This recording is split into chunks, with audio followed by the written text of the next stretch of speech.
Well, good morning. And welcome into Longmeadow Church, the brethren, today.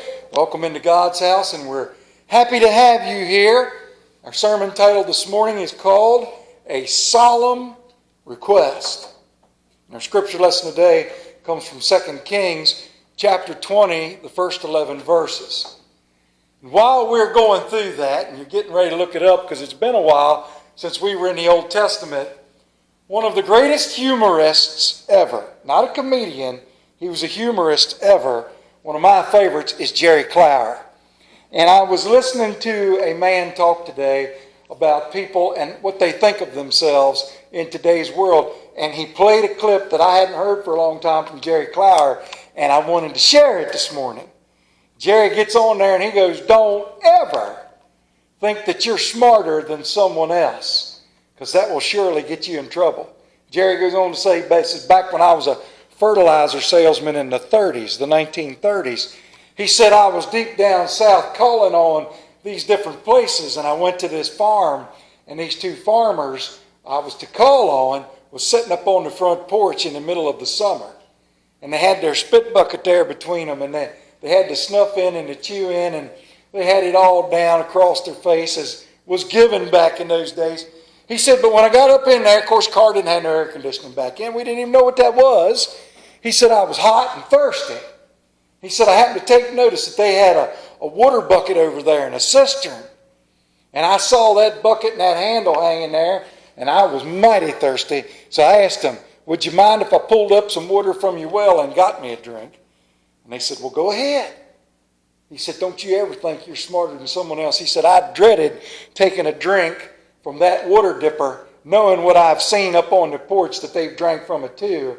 But I didn't want to seem mean or lose the sale. And as I was about to raise up the water dipper, I took notice it was made in such a way that the handle was hollow. There was a hole that went from the bottom to the top. And I thought, well, I just solved my problem.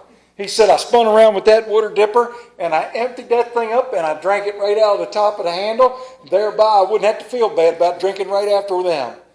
He said, the one farmer looked down there watching me and elbowed the other one and said, see that, Cyrus? I told you I wasn't the only smart one in this here neighborhood.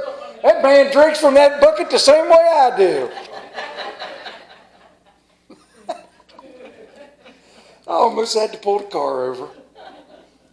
2 Kings chapter 20, verses 1 through 11. In those days, Hezekiah became ill and was at the point of death. The prophet Isaiah, son of Amoz, went to him and said, this is what the Lord says, put your house in order, because you are going to die, you will not recover. Hezekiah turned his face to the wall and prayed to the Lord, remember, O Lord, how I have walked before you faithfully and with wholehearted devotion, and have done what is good in your eyes. And Hezekiah wept bitterly. Before Isaiah had left the middle court, the word of the Lord came to him, go back and tell Hezekiah, the leader of my people, this is what the Lord, the God of your father David, says. I have heard your prayer and seen your tears. I will heal you. On the third day from now, you will go up to the temple of the Lord. I will add 15 years to your life, and I will deliver you from this city and this city from the hand of the king of Assyria. I will defend this city for my sake and for the sake of my servant David. Then Isaiah said, prepare a poultice of figs. They did so and applied it to the boil, and he recovered. Hezekiah asked Isaiah, what will be the sign the Lord will heal me, and that I will go up to the temple of the Lord on the third day from now? Isaiah answered, this is the Lord's sign to you, that the Lord will do what he's promised. Shall the shadow go forward 10 steps, or shall it go back 10 steps? It is a simple matter for the shadow to go forward 10 steps, said Hezekiah. Rather have it go back 10 steps. Then the prophet Isaiah called upon the Lord, and the Lord made the shadow go back the 10 steps it had gone down the stairway of Ahaz. May God add His blessings to this passage as we seek Him deeper in this scripture and in this sermon. Let us pray. Father, we ask as we go forward through this that you open our hearts and our minds, teach us and draw us into you closer. Father, these words belong to you, and we learn from it and we grow from it. We're thankful that we're here today, and we need this to meet the challenges that the world will throw at us this week. Let us hear it, Father. Let us learn it. Let us grow from it. In Jesus' name we pray. And all of His children said, Amen. I grew up a preacher's son. Wait a minute, let me rephrase that. I have grown up and am still, for the most part, a preacher's son and grandson, nephew, great-great-great-grandson, great-great-great-great-nephew, and on back the line.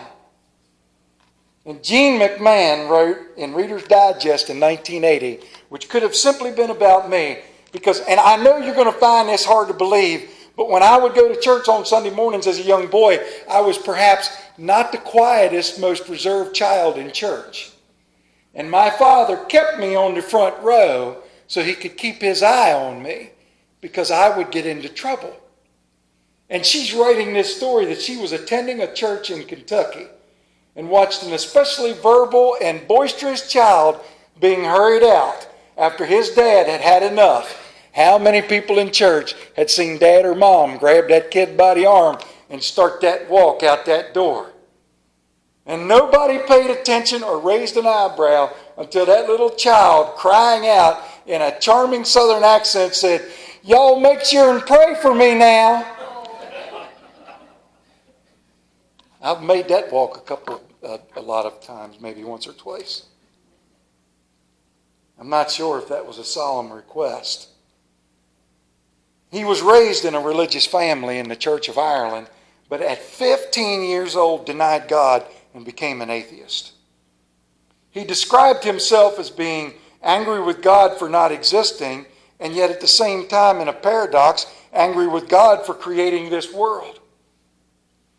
He saw Christianity as a chore, as a duty, I have to go to church on Sunday and Sunday night and Wednesday evening and Saturday morning. And so he got into the occult. And he began to explore mysticism and the worship of Satan and many other things. George MacDonald was part of what began to break the grip of atheism on him. Specifically in a book that was written by this man, he talks about meeting MacDonald in heaven. Says, I tried trembling to tell this man what the writings had done for me. I tried to tell him what had changed by reading his books.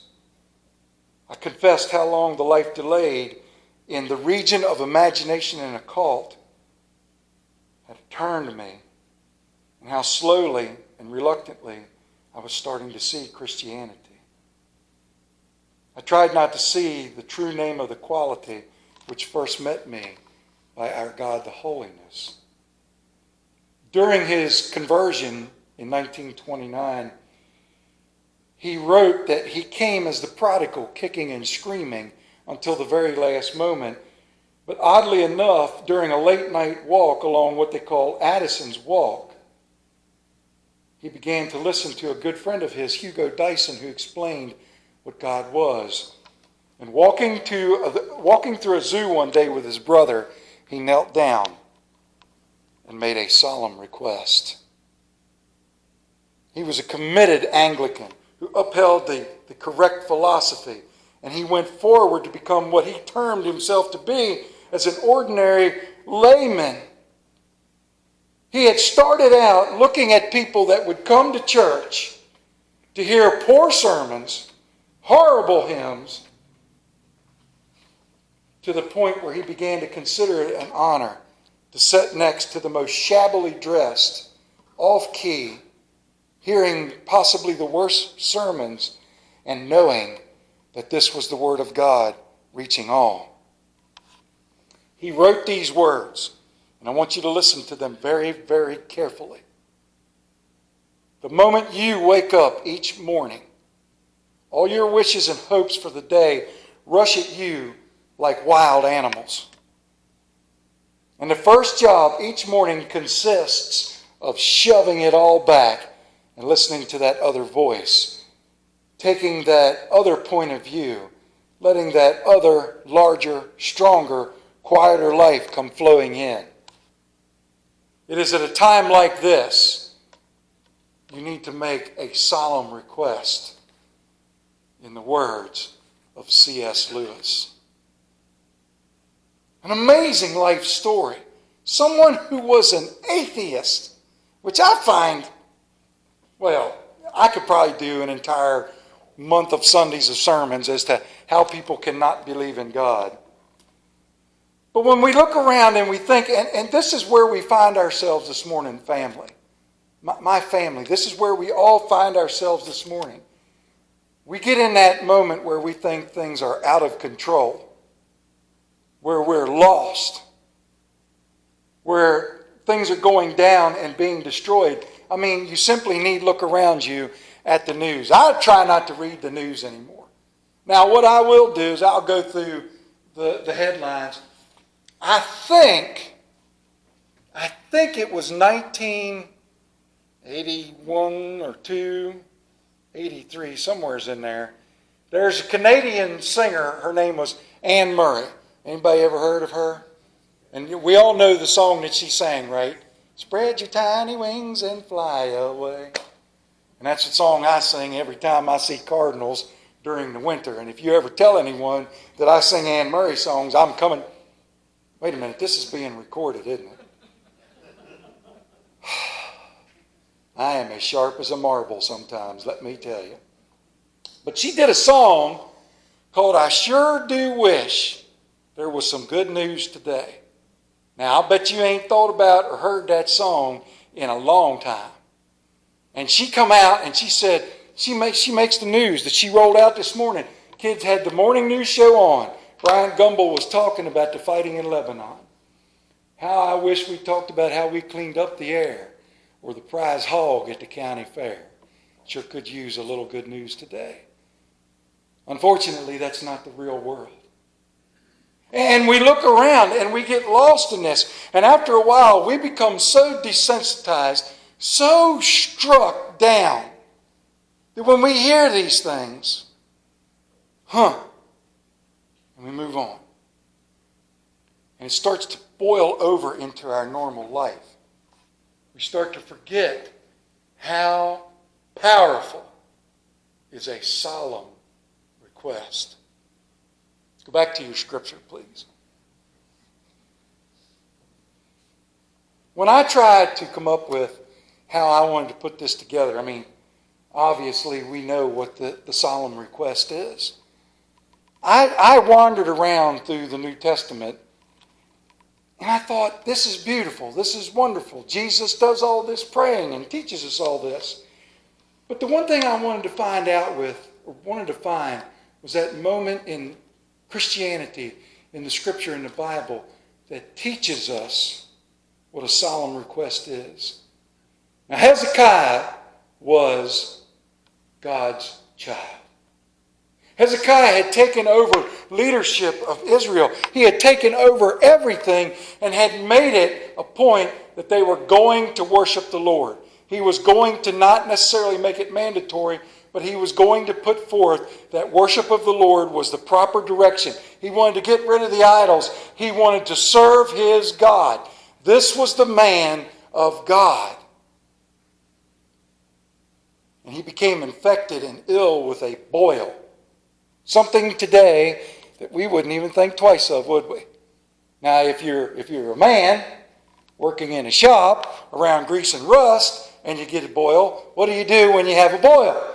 Go ahead, man. You slather a little gasoline on it, don't you? That'll cure that. That'll cure it right up. We don't even think about it. But Hezekiah was infected to the point where he became very ill. And Isaiah the prophet comes to see him and says to him, Put your house in order. Your time is drawing nigh. And we read that Hezekiah prayed. We go back into that scripture. In those days, Hezekiah became ill to the point of death. The prophet Isaiah said, this is what the Lord says, put your house in order because you are going to die. You will not recover. And the very second verse says he turned his face to the wall and prayed to the Lord. He began a solemn request. The Bible does not record that he got there and prayed for 14 hours. I don't honestly know how long it is. But the scripture tells us that he simply said, remember how I've walked with you faithfully in wholehearted devotion and done what is good in your eyes. And he wept bitterly. He did not say, do not make me pass away. He just simply said, remember me. I need your help, Father. Remember me. Again, I challenge you to read that scripture and see where it says, Hezekiah says, I don't want to die. Could you stop it? It simply says, just remember me. Accepting what the Lord has said to him was the first part of that solemn request and showing faithfulness in God. Accepting the fact that you belong to God and nothing we can do can change his will. Acceptance. I love this story because there's something that takes place in here that just fascinates me to no end. The Bible goes on to record that as Isaiah was leaving and has told a man, you're going to die, God talks to Isaiah. Hold it. Go back and tell him. This is what the Lord, the God of your father David says. I have heard your prayer and seen your tears. I will heal you. On the third day, from now you will go up to the temple of the Lord. I will add 15 years to your life. And I will deliver you and this city from the hand of the king Assyria. I will defend this city for my sake, for the sake of my servant David. During this time, the city is under siege from the king of Syria. And God has not said, if you go back and read it, God has not said, I heard your prayer asking me to spare you. I heard your cries. And because of your faithfulness and your devotion to me and your gratitude, and because of your solemn request, I will now do for you.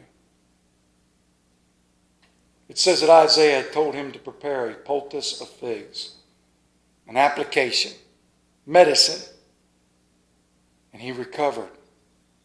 Hezekiah asked Isaiah, what's the sign going to be? This is the part that I love. He says, what is the sign going to be? Now, everybody reads that and immediately thinks, a shadow? Going 10 steps ahead? How is that possible? Thankfully, you have me to explain it to you. And do you know how smart I am? I was smart enough to read it in a book before I got here on Sunday so I could tell you what the answer was, and I wouldn't look like the dummy drinking out of the water ladle the wrong way. It all has to do with a sundial. The Egyptians and the builders in that time took great comfort in the fact of being able to tell time by using a sundial. And that's in the simplest way to look at it. It says here that it's a simple matter for the shadow to go forward 10 steps, rather have it go back 10. In verse 11, the prophet Isaiah called upon the Lord, and the Lord made the shadow go back 10 steps as it had gone down the stairway of Ahaz.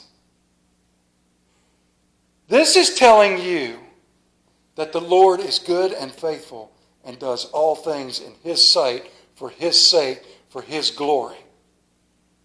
And Hezekiah being smart enough to say, hey, I just want the sign as to that the Lord had actually heard me. And he says, it's easy enough that the shadow goes forward 10 steps or 10 degrees because the sun moves, doesn't it? And as the sun moves, so does the shadow. Turn that shadow backwards while the sun is going 10 degrees, 10 steps. And the Lord does. And Hezekiah falls forward and worships him and glorifies him and understands the power of a solemn request. Solemn request. There's a lot of prayers that go out, isn't there? Lord, if you let me win the lottery, I promise I won't spend that money foolishly. Wonder who's made that request in that prayer. I guess that would have been me. I look at that big sign every morning when I go into work. They got one of these big, gigantic electronic television billboards right there in front of me that says what the lottery's worth. And I find myself riding by that thing going, boy, if I won that kind of money, I'd have more fun than I knew what to do with. And I say to the Lord, Lord, I'm kind of like the person that needed help, that made that solemn request to the Lord to win the lottery. He went into church on a Sunday morning and said, Lord, let me win the lottery. And the lottery come and went, and he didn't win it. He went into church the next Sunday morning and said, Lord, let me win the lottery. I'm hungry. I need money. Times are tight. I got a good job, but it's not enough. Lord, let me win the lottery. And the lottery come and went, and he didn't win. And the third week he went into church and he said, Lord, I am your servant. I've answered everything you've said to do. Please let me win the lottery. And the Lord parted the heavens open and spoke down to him and said, would you do me a favor and buy a ticket? I don't buy a ticket. I'm that guy. There's prayers that are thrown out just because they are. Lord, when I step to the plate, don't let me strike out. Lord, when I get to the parking lot, let me find that ultimate neat, cool front space. I hate to tell you, folks, I don't think they're solemn requests. I'm often asked, and I know that this question would probably come to me from the moment I got in the car with my greatest editor. I don't want to say critic because I'll get it for that one. Where did this one come from? This past week, the world, the country yet again experienced another tragedy in Tulsa, Oklahoma. And I heard the press conference. And I'm not often moved by that kind of stuff, but this time it was. You know, anyone can preach on prayer, come up with a bunch of stories about it, but this one caught me. A nurse at the hospital, the head of nurses, I failed to remember her name or her actual point within the hospital, but she was high up enough in the ranks that she was able to speak. And she may have been a doctor, but her prayer, her words were so moving.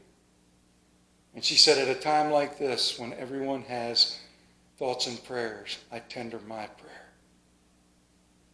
She said, a prayer is nothing more. I don't want to offend anyone, but I do believe in our Lord. And I believe that a prayer is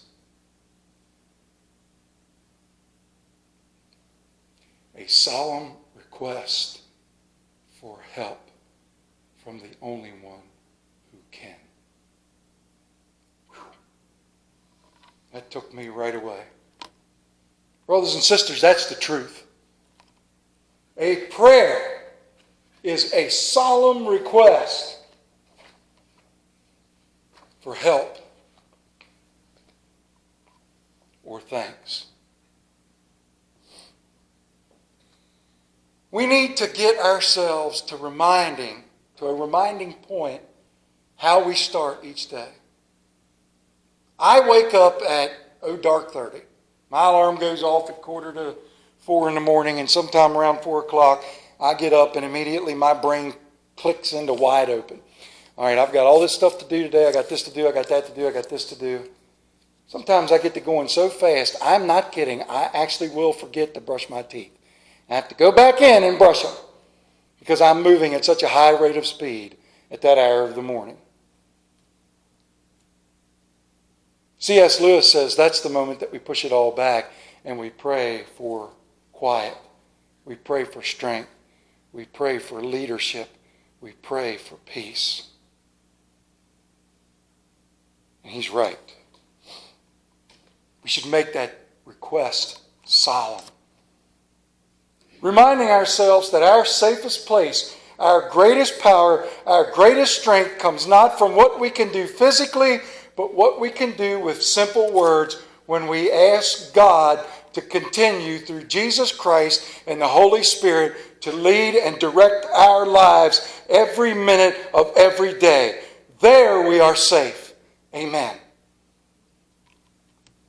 Sir George Adam Smith tells how he and his guide were climbing in the Weisshorn in the Swiss Alps. It was stormy and they were making their climb on the sheltered side of the peak. When they reached the summit, they were filled with exhilaration. Sir George forgot about the fierce winds, leaped up and was nearly blown off the edge into the glacier below when the guide grabbed a hold of him, yanked him down and said, "On your knees, sir. You are only safe against these fierce winds when you are on your knees." I don't mean that you have to be on your knees all the time. But in that form, we find ourselves returning back to our Lord in prayer with that solemn request. I could have filled this sermon with all these different stories of answered prayers, right? Because that's the beauty of it. Everybody wants to hear it. Yet, you know what? When I look out here, hey Greg, how many do we have in church today? 100? 100 and a half? 33. I was off by a little bit. There are 33 individuals, 33 family members, 33 brothers and sisters of God through Jesus Christ in this room right now, who if I asked you to, I could line you up one at a time and you could each tell me one story of answered prayer. You know it works. You know, look at you out there going, yes, you're right. Of course I'm right. I'm just kidding. I got the haircut, see? No, instead, I'd rather fill this sermon with the reminder to place that solemn request. That when everything else is going wrong, a solemn request brings us closer to Him and allows His will to work stronger. The great General Robert E. Lee wrote these words: "Knowing that intercessory prayer is our mightiest weapon and the supreme call for all Christians today, I pleadingly urge our people everywhere to pray. Believing that prayer is the greatest contribution that our people can make in this critical hour." Stop right there. These words were written in 1868.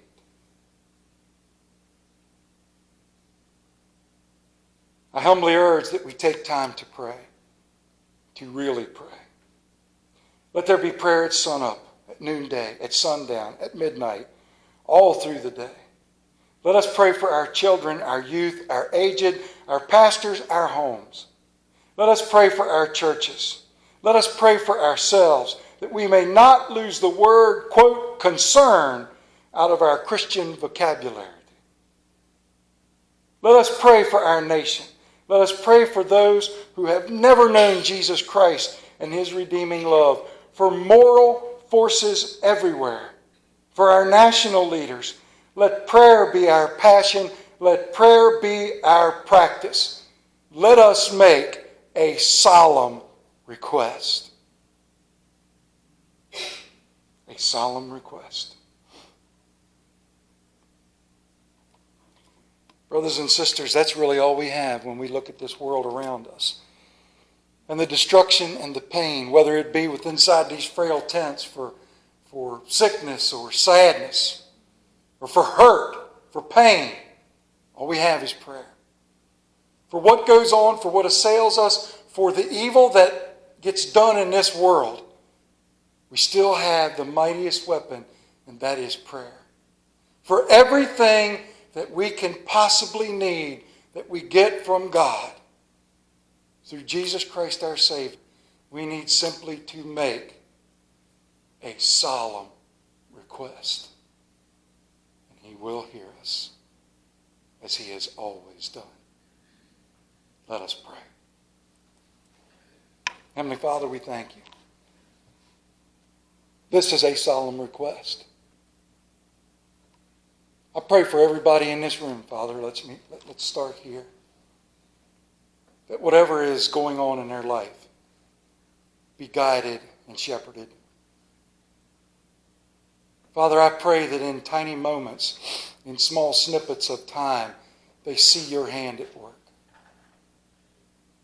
I pray for the greater, Father, for those outside of these doors that don't know where Jesus is, that they find Him.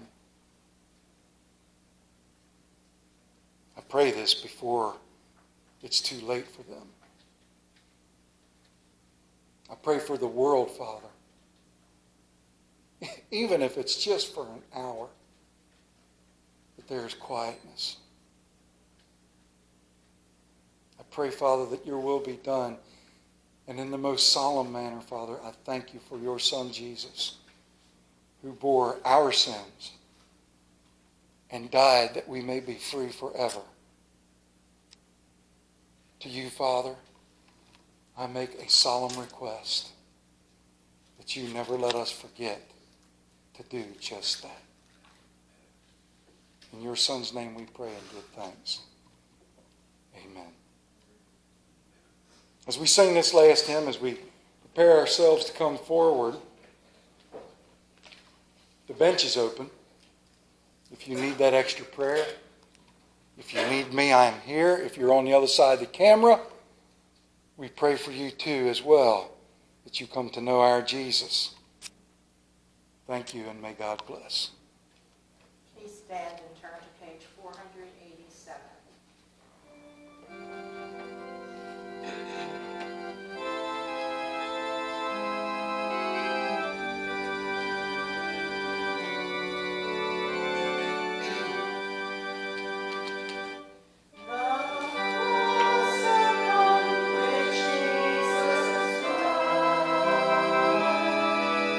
It's a shelter in which we can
every stain.